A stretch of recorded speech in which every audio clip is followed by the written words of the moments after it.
Je pense que la nouvelle maison a posé une nouvelle question, c'est celle de l'accueil des familles.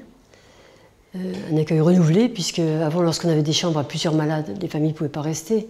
Elles ne restaient que lorsque c'était in extremis et que le malade était transféré dans une chambre seule, mais de petite grandeur. Donc on n'avait pas tellement l'habitude d'avoir des familles restant beaucoup le soir. Là, devant des chambres aussi vastes, assez vastes quand même, et une maison aussi grande, c'était évidemment aussi pour faciliter la présence des familles.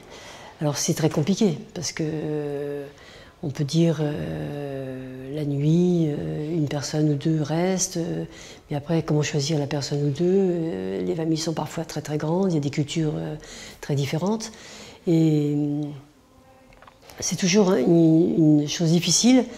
Régulièrement, avec la direction et les réunions de soignants, on remet des normes quand même, qui laissent toujours des exceptions. Mais là, par exemple, avec le plan Végipirate, il est préférable qu'à 9h30, les familles soient parties, sauf celles qui sont vraiment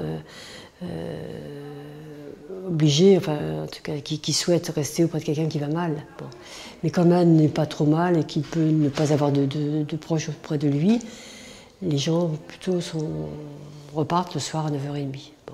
Mais quand on est là à 9h30, pour le coup, on reste jusqu'au lendemain matin, on ne fait pas des allées et sorties, des allées et venues toute la nuit.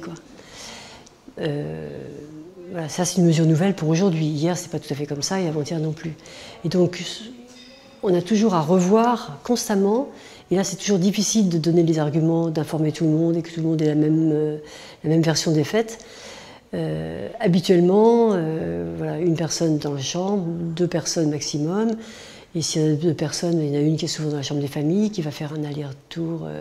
On va s'alterner, bon, voilà. Mais pas 4, 5, 6 personnes. Et alors, comment choisir? On dit les enfants. D'accord, les enfants, parfois c'est 5 enfants. Après, on dit les plus proches, qui se définit les plus proches. Voilà. Après, on dit l'épouse, mais parfois il n'y en a pas qu'une. Bon, voilà. Donc, et puis, dans certaines cultures, c'est pas possible de laisser le malade, c'est pas possible. Et c'est pas possible de le laisser, c'est la communauté qui l'accompagne.